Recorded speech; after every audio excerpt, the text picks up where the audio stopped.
क्या गरीबी मिटाने के लिए बस पैसे छाप देना काफ़ी है? नमस्कार दोस्तों, गरीबी आज भी दुनिया के कई देशों में एक बहुत बड़ी समस्या है। लोगों की आमदनी कम है, मौके कम हैं, उन्हें जिंदा रहने के लिए संघर्ष करना पड़ता है। ऐसे में सवाल उठता है, अगर पैसों की इतनी कमी है तो सरकार बस ज़्यादा पैसे क्यों नहीं छाप देती?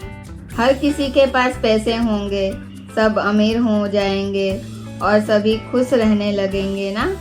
लेकिन सुनने में आसान है, समाधान असल में इतना आसान नहीं है।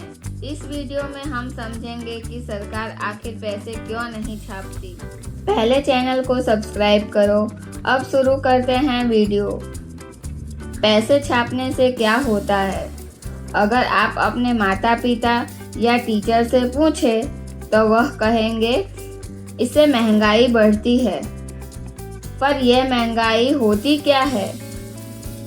महंगाई तब होती है जब बाजार में पैसों की मात्रा बढ़ जाती है लेकिन सामान की मात्रा उतनी ही रहती है। हमारी अर्थव्यवस्था डिमांड और सप्लाई के सिद्धांत पर चलती है। अगर सप्लाई ज़्यादा है और डिमांड कम तो कीमतें घटती है, लेकिन अगर सप्लाई कम और डिमांड ज़्यादा है तो कीमत बढ़ती है और यही है महंगाई कहलाती है। और जब ये महंगाई बहुत ज़्यादा हो जाती है तो उसे हाइपरइन्फ्लेशन कहा जाता है। चलिए इसे ब्रेड के उदाहरण से समझते हैं। मान लीजिए एक ब्रेड की कीमत 10 रुपये है।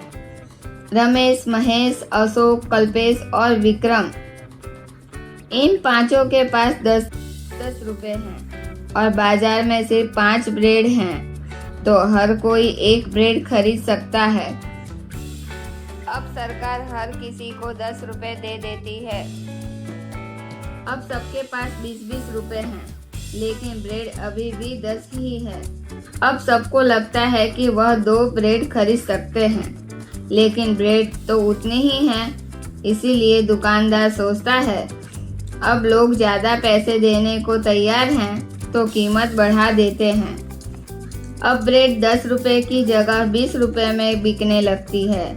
आखिर में सबको फिर से एक ब्रेड ही मिलती है, लेकिन उसके लिए 20 रुपये देने पड़ते हैं। तो क्या वो अमीर हो गया? नहीं, क्योंकि वस्तुएं उतनी ही हैं, सिर्फ पैसे ज़्यादा हैं। क्या दुकानदार अमीर हुआ?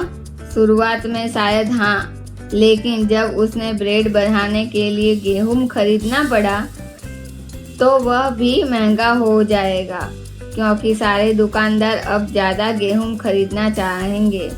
गेहूं के दाम बढ़ जाएंगे, ब्रेड बनाना महंगा हो जाएगा, तो ब्रेड की कीमत और बढ़ेगी।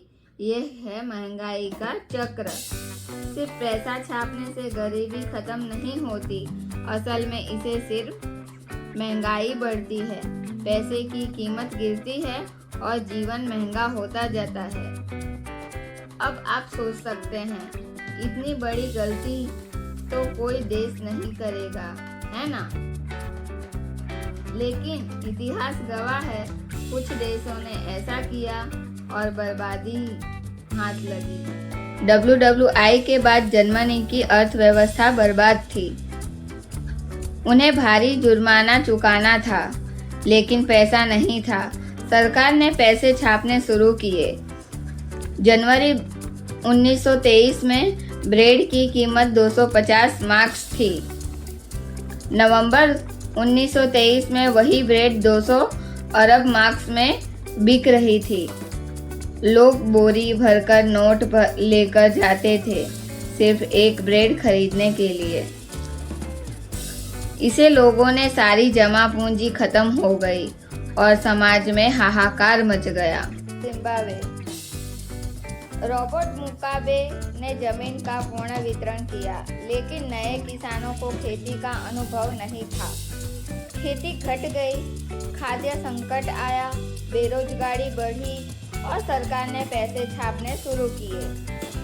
2008 में महंगाई दर की 89.7 प्रतिशत प्रति वर्ष नोटों की गाड़ियां लेकर लोग सिर्फ एक अड्डा खरीदने जाते थे। नोट कचरे में फेंके दिए जाते थे, लेकिन उनका कोई मूल्य नहीं था। वेनेजुएला के पास दुनिया के सबसे बड़े तेल भंडार है। तेल के दाम गिरते ही आयात कम हो गई।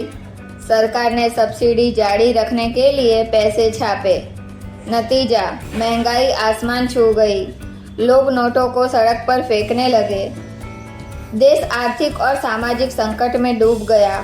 क्या बस ये 3 देश ही नहीं हैं? हंगरी, यूगोस्लाविया जैसे देशों ने भी यही गलती की थी। और नतीजा हर बार वही महंगाई, गरीबी और संकट। तो समाधान क्या है? समाधान है वैल्यू क्रिएट करना, यानी असली चीज़ें बनाना, जैसे कि शिक्षा में निवेश करना, इंफ्रास्ट्रक्चर बनाना, टेक्नोलॉजी को बढ़ावा देना, व्यापार को सपोर्ट करना और संसाधनों को सही प्रबंध।